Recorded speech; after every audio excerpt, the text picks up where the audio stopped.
আসসালামু আলাইকুম সবাইকে। স্বাগতম জানাচ্ছি জাভাস্ক্রিপ্টের বেসিক টু অ্যাডভান্স কোর্সে। তো আজকের লেসনে আমরা যে জিনিসটা শিখব সেটা হচ্ছে জাভাস্ক্রিপ্টের ES6 ফিচার্স গুলা। ES6 হচ্ছে ECMAScript 2015। এটাকে হচ্ছে মেইনলি ECMAScript বলা হয়। এই যে এখানে দেখেন ES6 also known as ECMAScript 2015 is the sixth edition of the ECMAScript standard. So এটা হচ্ছে মেইনলি 2015 সালে রিলিজ করা হয়েছিল অ্যান্ড ECMAScript-এর 6তম এডিশন এটা। হ্যাঁ? তো এখানে কিছু নতুন ফিচার্স আসছে অ্যান্ড ওইগুলো নিয়েই আজকের এই ভিডিওটাতে ডিসকাস করা হবে। অ্যান্ড ES6 ফিচার্স গুলাই মেইনলি এখন বর্তমানে আমরা যখন কোড করি তখন ওইগুলো আমরা ইউজ করে থাকি। অ্যান্ড যেগুলো পুরানো ছিল ওগুলো যদি আমাদের মানে ওইটা যদি কাজের হয় তাহলে আমরা ইউজ করি। তাছাড়া বেশিরভাগ ক্ষেত্রে দেখা যায় যে আমরা ES6 ফিচার্স গুলা ইউজ করি। তো আসেন ফার্স্টে দেখে নেই যে ভেরিয়েবল, এই যে লেট আর কনস্ট, এই ২ টা ভেরিয়েবলই কিন্তু ES6 এ নতুন আসছে, হ্যাঁ? আর বার যেটা ছিল সেটা হচ্ছে ES5 এর।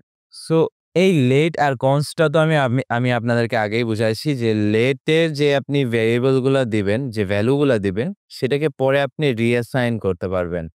বাট আপনি যদি কনস্টে কোনো ভ্যালু দেন তাইলে ওইটা পরে আপনি রিঅ্যাসাইন করতে পারবেন না, হ্যাঁ? আর তাছাড়া লেট হচ্ছে একটা ব্লক স্কোপ। ব্লক স্কোপ মানে এইটা আপনার প্যারেনথেসিস এর মধ্যেই শুধুমাত্র আ হবে, মানে অ্যাক্সেসিবল হবে। হ্যাঁ? আর কনস যেটা আছে সেটাও হচ্ছে আপনার ব্লক স্কোপ। তো ব্লক স্কোপ নিয়ে আমি আরেকটু সামনে আবার কথা বলতেছি। তো এই ২ টা গেল। এখন আসেন আমরা এদের মাঝে যে ডিফারেন্সটা দেখি, মানে বার, লেট আর কনস্টের মধ্যে যে ডিফারেন্সটা আছে সেটা দেখি।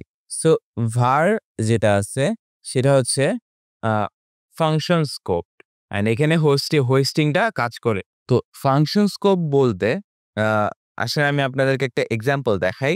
লেটার কনস্ট হচ্ছে ব্লক স্কোপ আর var হচ্ছে ফাংশন স্কোপ। তো এখন আমি এখানে একটা ফাংশন লিখবো যেটার নাম হবে টেস্ট ট্রু, মানে যদি সত্যি হয় তাইলে var x is equal to 10 and let y is equal to 20, ঠিক আছে? তো এখন দেখেন আমরা যদি এখানে console.log করি এটার ভিতরেই, হ্যাঁ? তাহলে যদি আমরা x টা দেখতে চাই, x টা যদি আমরা console.log এ দেখতে চাই, তাহলে দেখেন আর console.log y, এই ২ টা এবার আমি ফাংশনটাকে রান করি।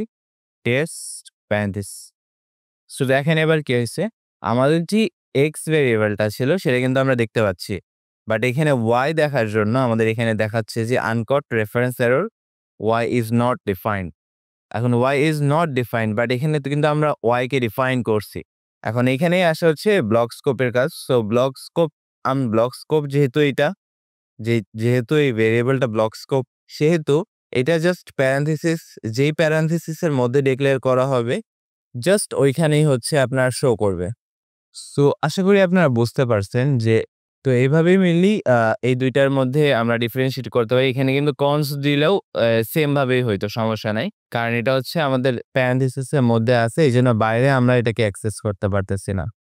এই যে আমরা অ্যারে ফাংশন শিখছিলাম আমাদের ফাংশনের ক্লাসগুলাতে, সেটা হচ্ছে এই অ্যারে ফাংশন কিন্তু ES6 এর নতুন একটা ফিচার। হ্যাঁ?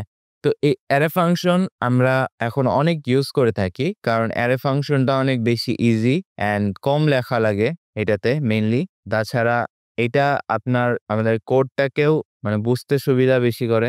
সো এখন দেখেন এখানে আমি অ্যারে ফাংশন একটা লিখলাম। অ্যারে ফাংশন লেখার পরে আমি যদি এটা রান করি, আমাকে এটা রান করার জন্য গ্রিড, তারপর এটার মধ্যে আমাদের একটা নেম লিখে দিতে হবে। প্যারামিটার যেহেতু আমরা দিছি। আচ্ছা, আমি এখানে এটা console.log এর মধ্যে আনি console.log। সো এখন যদি আমি এই গ্রিডটাকে রান করি, হ্যাঁ? এই গ্রিডটাকে রান করলে এখানে আনডিফাইন্ড দেখাচ্ছে। সো আমি এখানে একটা প্যারামিটার পাস করে দিব। এখানে শাহরিয়ারে এরর আসতেছে কেন আমি বুঝতেছি না। আচ্ছা, আমাদেরকে দিতে হবে।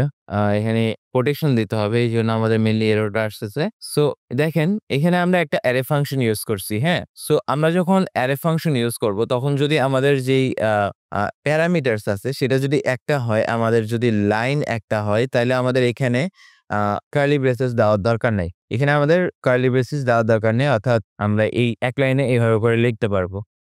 হ্যাঁ? তারপরে ধরেন আমি আরেকটা এক্সাম্পল দেখাই, এই যে const add a, sorry, a b so আমি এখানে দুইটা প্যারামিটার নিলাম এন্ড এখানে a plus b so mainly হচ্ছে আমাদের যখন একটা লাইন থাকে অ্যারে ফাংশনে তখন আমাদের কোনো প্যারেনথেসিস ইউজ করতে হয় না বাট মাল্টিপল লাইন যদি আমরা ইউজ করি সেক্ষেত্রে আমাদেরকে এই যে কার্লি ব্রেসেসটা ইউজ করতে হবে। এই অ্যারে ফাংশনের ইউজ কেসেস হচ্ছে আমরা যখন ম্যাপ, ফিল্টার, ফর ইচ এগুলো ইউজ করি তখন মেইনলি আমাদের কোনো ফাংশনের নাম লাগে না। সেক্ষেত্রে আমরা অ্যারে ফাংশনটা ইউজ করি। তারপরে আমাদের যখন ওয়ান লাইন লজিক দেওয়া লাগে অথবা ইভেন লিসেনার্স এর ক্ষেত্রে আমরা এই অ্যারে ফাংশনটাকে ইউজ করে থাকি। এবার আসেন দেখা যাক টেমপ্লেট লিটারাল সম্পর্কে। টেমপ্লেট লিটারাল ধরেন আমার এখানে একটা ভ্যারিয়েবল আছে name name Shahriar.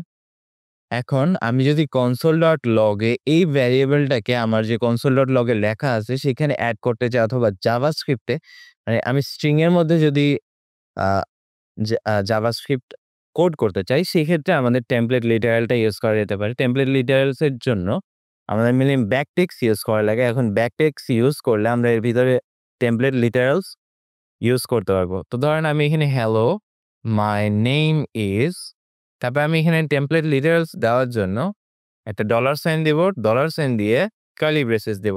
And curly braces দেওয়ার পরে এখানে আমাদের যেটাকে আমি অ্যাক্সেস করতে চাচ্ছি, যে ভ্যারিয়েবলটাকে অ্যাক্সেস করতে চাচ্ছি সেটার নেমটা আমি লিখে দেব এখানে। সো আমার ভ্যারিয়েবলের নাম নেম। সো এখানে আমি লিখে দিলাম সেটা। এখন এখানে দেখেন, এখানে কিন্তু দেখাচ্ছে যে hello my name is Shahriar. আমি যদি জাস্ট এটা চেঞ্জ করি, ধরেন আমি এখানে দিলাম জুবায়ের, তাইলে দেখেন এখানে কিন্তু মাই নেম ইজ জুবায়ের চলে আসছে। হ্যাঁ? আসেন এবার দেখা যাক ডিস্ট্রাকচারিং নিয়ে। অ্যারে ডিস্ট্রাকচারিং এটা অ্যাকচুয়ালি কি? সো এটা হচ্ছে আমরা যখন কোনো অ্যারে বানাই এখন ওই অ্যারে গুলার যে ভ্যালু গুলো আছে সেটা আমরা যদি ভেরিয়েবলস এর মধ্যে স্টোর করতে পারি, মানে স্টোর করাটাকেই মেইনলি বলা হয় অ্যারে ডিস্ট্রাকচারিং। তো এখানে আমি একটা অ্যারে নেব যেটা এভাবে লিখতে হবে। তো নরমালি কি হয় আমরা একটা অ্যারের নাম দেই তারপরে অ্যারে গুলো লিখি। হ্যাঁ? তো এখানে ওইভাবে না। আমরা ফার্স্টে কনস্ট নেব তারপরে এখানে এই যে আমাদের যে অ্যারে বানানোর জন্য যে স্কোয়ার ব্র্যাকেটস ওটার মধ্যে আমরা প্রত্যেকটা ভ্যালুর জন্য একটা করে আ ভেরিয়েবলের নাম এখানে নেব। সো এখানে A আর B আমি নিলাম। তারপর আমি এখানে আবার স্কোয়ার ব্র্যাকেটস দিয়ে আমি ১ আর ২ দিয়ে দিব। সো এখন আমি যদি এখানে console.log a করি, তাহলে দেখেন ব্যাপারটা হবে কি? তাহলে এখানে আমরা কিন্তু এই অ্যারে থেকে জাস্ট a এর ভ্যালুটা নিতেছি। হ্যাঁ? আমি যদি আরো একটা দিতাম, ধরেন আমি এখানে 3 দিলাম, দিয়ে আমি এখানে বললাম 3। তো এখানে যদি আমি 3 লিখি তাহলে সরি আমি যদি এখানে t লিখি, তাহলে এখানে 3 দেখাবে। এখন ধরেন আমরা এখানে একটা ভেরিয়েবল কল করছি, বাট এখানে আমাদের ভ্যালু নাই। সেক্ষেত্রে কি হবে? সেক্ষেত্রে আনডিফাইন্ড দেখাবে। হ্যাঁ? সো সেক্ষেত্রে আনডিফাইন্ড দেখাবে। তো মেইনলি এটাই হচ্ছে অ্যারে ডিস্ট্রাকচারিং। এবার আসেন দেখি অবজেক্ট ডিস্ট্রাকচারিং। অবজেক্ট ডিস্ট্রাকচারিং এর জন্য আমাদের ইউজার ধরেন আমি এখানে একটা আ অবজেক্ট নিয়ে নেব। অবজেক্ট নেওয়ার পরে আমি এখানে বলব নেম শাহরিয়ার এজ 20। সো এখন আমি এখানে একটা অবজেক্ট নিয়ে নিলাম। তো এটাকে ডিস্ট্রাকচারিং করার জন্য আমার যেটা করতে হবে কনস্ট তারপর আমাকে কার্লি ব্রেসেস এর মধ্যে বলতে হবে যে নেম আর এজ। সো নেম আর এজ এর মধ্যে আমি এই যে ইউজার যেই অবজেক্টটা আছে সেটার ভ্যালুকে স্টোর করব। তো এখানে আমাদের এই অবজেক্টটা ডিস্ট্রাকচার করা হয়ে গেল। এখন আমি যদি console.log পড়ি নেম আর এজ, তাহলে দেখেন এখানে কি হবে? আমাদের যে অবজেক্টের এটা ছিল ওইটা কিন্তু আমরা এখানে অ্যাক্সেস করতে পারতেছি। বাট নরমালি কি হয়? আমাদেরকে ইউজার লিখতে হয়, তারপর নেম লিখতে হয়। এভাবে করেই তো আমরা করি, না? সো আমাদের এই ডিস্ট্রাকচার করলে যেটা ভালো হয় যে আমরা একটা ভ্যারিয়েবলের মধ্যে এটাকে স্টোর করতে পারতেছি অ্যান্ড ওটাকে জাস্ট কল করলেই আমাদের হয়ে যাচ্ছে। সো সো আসেন এবার আমাদের স্প্রেড অ্যান্ড রেস্ট অপারেটরটা আমরা দেখে নিই। স্প্রেড অপারেটর অ্যাকচুয়ালি কি? আমাদের কোনো একটা অ্যারে, হ্যাঁ? কোনো একটা অ্যারে অথবা অবজেক্ট। সো ধরেন আমি এখানে একটা অ্যারে নেব যেটা হবে অ্যারে 1 অ্যান্ড এটার ভিতরে আমি মেইনলি ২ টা ভ্যালু দেবো 1 আর 2। তারপর আমি কনস বলবো যে array 2। এখন আমি কি চাচ্ছি? আমি চাচ্ছি যে 1 আর 2 না লিখে আমি এই যে array 1 এর যেই ভ্যালু গুলা আছে সেটাকে আমি আমার array 2 তে আনতে চাচ্ছি। সো এটা করার জন্য আমাদেরকে স্প্রেড অপারেটরটা ইউজ করতে হবে। অ্যান্ড স্প্রেড অপারেটর ইউজ করার জন্য মেইনলি এই যে ৩ টা ডট আমরা ৩ টা পিরিয়ড ইউজ করে থাকি। ৩ টা পিরিয়ডের পরে আমরা এখানে বলে দেব যে কোন array থেকে আমরা ওই ভ্যালু গুলাকে এক্সট্রাক্ট করতে মানে আমাদের এই array 2 তে আনতে চাচ্ছি। সো আমি এখানে বলে দিলাম এটা। তারপরে আমাদেরকে বাকি ভ্যালুগুলো আমার দিয়ে দিতে হবে। যেমন 4, 3। হ্যাঁ, এখন আমি যদি এটাকে console.log করি, তাহলে দেখেন এখানে আমার ১, ২, ৩, ৪, ৫ আসছে। এখন এই ১, ২ টা কোথা থেকে আসলো? ১, ২ টা আমরা এখান থেকে বলে দিছি যে এভাবে ইউজ করে স্প্রেড অপারেটরটা ইউজ করে বলে দিছি যে তুমি ওটাকে array 1 থেকে নাও। সো array 1 এ আমাদের ১ আর ২ ভ্যালু আছে। এটাই গেল আ স্প্রেড অপারেটর আপনার ইসের ক্ষেত্রে, array এর ক্ষেত্রে। এখন আমরা যদি অবজেক্টস এর ক্ষেত্রে এটাকে দেখি, তাহলে দেখেন আমরা const user, তারপরে আমরা এখানে নেব নেম শাহরিয়ার। হ্যাঁ? সো আমি এতটুকুই রাখলাম এখানে। বেশি কিছু রাখলাম না এই অবজেক্টটাতে। তারপরে আমি যদি বলি const new user, এটার ভিতরে আমি বলব যে ডট user, তারপর কমা age 20। এখন আমি যদি এটা দেখি তাহলে দেখেন console.log new user, তাহলে দেখেন এখানে কিন্তু আমার যেই শাহরিয়ার নেমটা আছে সেটাও কিন্তু চলে আসছে। বুঝতে পারছেন? তো মেইনলি আমরা কোনো একটা অ্যারে অথবা অবজেক্টের যে ভ্যালু গুলো আছে সেটাকে যদি আমরা নতুন একটা অ্যারেতে আনতে চাই, সেক্ষেত্রে আমরা মানে এনে তারপর ওটাকে এক্সপ্যান্ড করতে চাই, সেক্ষেত্রে আমরা এই যে স্প্রেড অপারেটরটা ইউজ করি। তো আসেন এবার আমরা দেখি rest operators. Rest operators actually যেটা করে সেটা হচ্ছে আমাদের একটা ফাংশন থেকে ও না ফাংশন প্যারামিটারে সবগুলো আর্গুমেন্টস যেসব পাস করা হয়েছে সেগুলোকে কালেক্ট করে অ্যান্ড কালেক্ট করার পরে সেগুলোকে একটা অ্যারের মধ্যে এনে দেয়। সো আমি যদি আপনাদেরকে দেখাই ধরেন ফাংশনটার আমি নাম দেব সাম। এখন নাম দেওয়ার পর আমি এখানে বলব আমাদের রেস্ট অপারেটর যেটা আছে সেটা হচ্ছে ডট নাম্বারস। সো একদম সেম টু সেম স্প্রেড অপারেটরের মতন। তারপর আমি বলবো console.log নাম্বারস। সো এখানে console.log নাম্বারস বলার যে কারণটা সেটা হচ্ছে আমাদের এই যে এই স্প্রেড অপারেটরস এটার মধ্যে যতগুলা আর্গুমেন্ট পাস হবে এই আর্গুমেন্ট গুলা নিয়ে এই যে নাম্বারস আমরা বলছি এই নাম্বারসটা হচ্ছে একটা অ্যারে বানাবে।